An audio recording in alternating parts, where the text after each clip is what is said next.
को मेरा नमस्कार। मैं सुमन शर्मा आप सबका स्वागत करती हूँ। जैसा कि आप जानते हैं कि हमारी पूरी सीरीज चली हुई है। ये भारतेंदु युग के 2 वीडियो डाल चुकी हूँ। द्विवेदी युग आज से शुरू कर रही हूँ।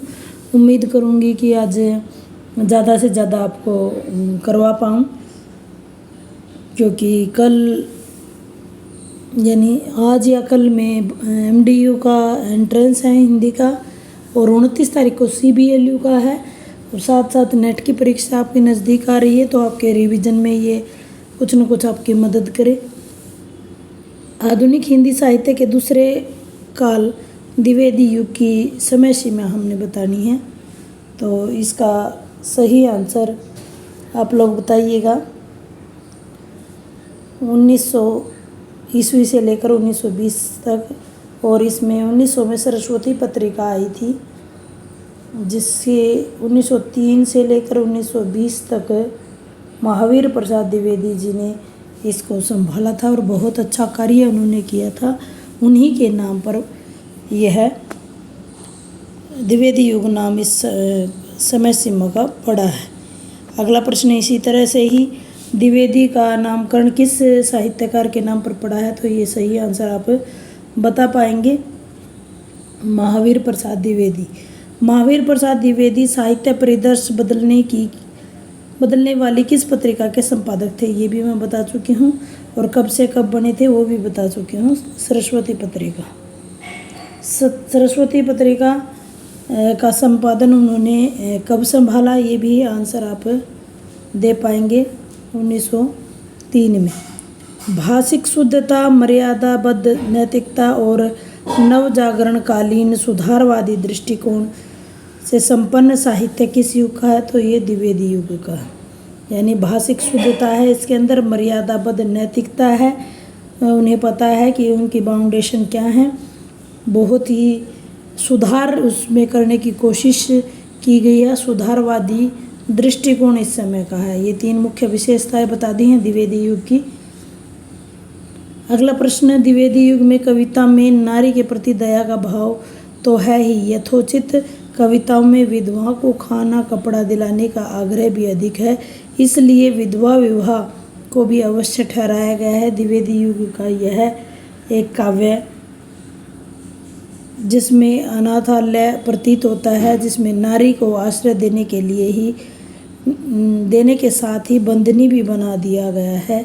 इस तरह वह अपने सहज जीवन से विच्छिन्न कर दी गई है। आर्य समाज की कट्टर शुद्धिवादी नैतिकता ने द्विवेदी युग के संपूर्ण काव्य में निरसता और वर्जना भर दी है। चारों तरफ निरस विषाद गन में फल वाले कपास का वातावरण छाया है। यह पंक्तियाँ किस पुस्तक से ली गई हैं? वेरी इंपॉर्टेंट प्रश्न है ये। थोड़ा सा भी आप पढ़ लेंगे तो आपको थोड़ा सा अनुमान लग जाएगा। सही आंसर होगा छायावाद और नामवर्षी। इसका सही आंसर है छायावाद नामवर्षी। अगले प्रश्न की तरफ चलते हैं। द्विवेदी युगीन निम्न कवियों में से 3 ऐसे कवि हैं जिन्होंने ब्रज भाषा में काव्य रचना की है। एक ऐसे कवि हैं जिन्होंने ब्रज भाषा के स्थान पर खड़ी बोली में कार्य किया है। तो आप इन रत्नाकर, कविरत्न, हरदयालु, इन तीनों ने ब्रज में काम किया है। कौन बच गया? हरियोध। पूरा नाम क्या है? अयोध्या सिंह उपाध्याय। काव्य मंजूषा के रचयिता? आंसर मेरे हिसाब से आप दे पाएंगे महावीर प्रसाद द्विवेदी जी। साकेत की नायिका सबको पता है, उर्मिला। और किसने लिखा है ये कमेंट बॉक्स में कमेंट कीजिएगा।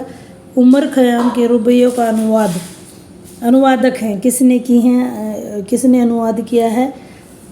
मैथिलीशरण गुप्त। प्रिय प्रवास काव्य में राधा का कौन सा रूप देखने को मिला है? तो सभी, अगर प्रिय प्रवास किसी ने पढ़ी है और ये BA सेकेंड ईयर में लगा भी हुआ है तो आप सही आंसर दे पाएंगे। समाज सेविका के रूप में पवन के माध्यम से वो अपना संदेश पहुंचाती है। और आपने विरह को कम और समाज सेवा को ऊपर रखती हैं। उद्धव शतक के रचयिता, आपको इसका पता होगा, मुझे जहाँ तक लग रहा है कि सभी को इसका पता होगा, जगन्नाथ दास रत्नाकर। कवि सम्राट की उपाधि में कौन कवि नवाजे जाते हैं? कवि सम्राट, तो वही अयोध्या सिंह अरिहोद जी, अयोध्या सिंह अरिहोद जी। द्विवेदी युग की प्रमुख काव्य भाषा, तो इस पे हम बात कर ही चुके हैं, पहले ही बात कर चुके हैं कि ब्रज भाषा का स्थान जो है खड़ी बोली ने इस समय पर ले लिया था, खड़ी बोली। द्विवेदी युग में राष्ट्र कवि की उपाधि मैथिली शरण गुप्त को। सरस्वती पत्रिका के संपादक कौन हैं? तो यहाँ महावीर प्रसाद द्विवेदी। 17वां हमारा क्वेश्चन है, मैथिली शरण गुप्त के प्रथम काव्य ग्रंथ का नाम बताना। देखिए अब प्रथम की बात इन्होंने कही ही है, तो रंग में भंग इनका पहला और 1909 में आया है ये। खड़ी बोली का प्रथम महाकाव्य। अब खड़ी बोली की पहले हमने बात करी थी मैथिली शरण गुप्त की, अब हम खड़ी बोली की प्रिय प्रवासी। खड़ी बोली का पहला है, इसका समय सीमा है, इसका जो प्रकाशन वर्ष है 1917 है। आधुनिक हिंदी साहित्य का बापू किसे कहा जाता है? तो आप सब अनुमान लगा पा रहे होंगे, सियाराम शरण गुप्त जी को बापू कहा जाता है। ये द्वितीय युगीन लिखा है, द्विवेदी युगीन आएगा, इसको करेक्ट कर लीजिएगा, प्रिंटिंग मिस्टेक है। द्विवेदी युगीन साहित्य को मंच देने वाली काशी नागरी प्रचारणी सभा की स्थापना कब हुई? बहुत बार ये प्रश्न एमए की क्लास में मैंने बहुत बार करवाया है और बहुत बार याद करने की बात भी कही है कि बहुत ही अहम हिंदी की संस्था है ये। हिंदी की संस्कृति पूरा पेपर एमए क्लास में लगा हुआ है, उसमें सबसे पहला प्रश्न ही यही बनता है। तो 1893 में, और जैसा इसके नाम में है काशी में इसकी स्थापना हुई थी। अगले प्रश्न की तरफ चलते हैं।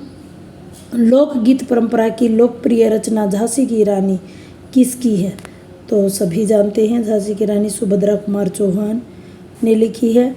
एक पुष्प की अभिलाषा माखनलाल चतुर्वेदी, बहुत ही फेमस कविता। द्विवेदी युग में रचित जयशंकर प्रसाद की ऐतुकांत रचना कौन सी है? बहुत ही इम्पोर्टेंट प्रश्न। तो इनकी पहल जो ऐतुकांत रचना है प्रेम पथिक। अगले प्रश्न की तरफ चलते हैं। 24वां प्रश्न। 3 अगस्त 1886 को मैथिली शरण गुप्त का जन्म, देखो 3 चीज़ें इसमें बता दी हैं, कब कहाँ कब। 3 अगस्त, कई बार ये अगस्त पूछा जा सकता है। 1886 मैथिली शरण का चिरगांव झांसी में हुआ था भाई। जयद्रथ वध, पंचवटी, द्वापर, नहुस, ये भी मैथिली शरण गुप्त की रचनाएं।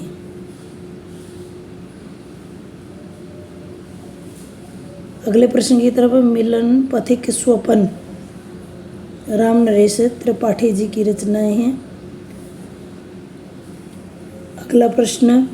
नारी जीवन हाय तुम्हारी यही कहानी, आंचल में दूध, बहुत ही फेमस पंक्तियां हैं। उर्मिला, यशोधरा, विष्णुप्रिया को काव्य केंद्र में रख करके मैथिली शरण गुप्त ने ये पंक्तियां लिखी हैं। तो ये पंक्तियां किस रचना से हैं? देखो सबसे पहले तो पंक्तियां किसकी हैं? मैथिली शरण गुप्त की हैं, ये देख लिया आपने।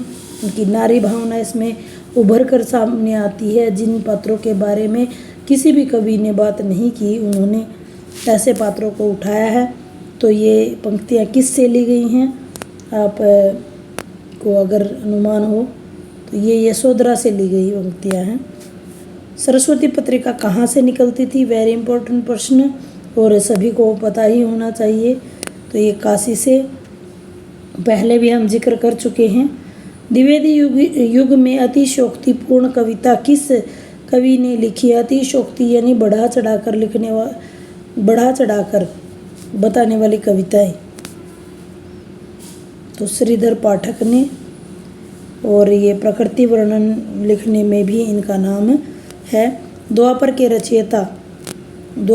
रचयिता कौन है? पहले भी हम इसको पढ़ चुके हैं, मैथिली शरण गुप्त। प्रिय प्रवास में किसकी कथा वर्णित है?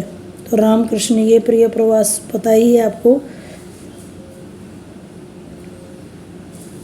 कृष्ण की। आगे अगले वीडियो में मिलते हैं, क्योंकि वीडियो बहुत ही लंबा हो जाएगा और मेरे ख्याल दो में तो नहीं कंप्लीट हो पाएंगे। 80 प्रश्न हैं, 3 वीडियो में ज़रूर मैं कंप्लीट करने की कोशिश करूँगी। धन्यवाद।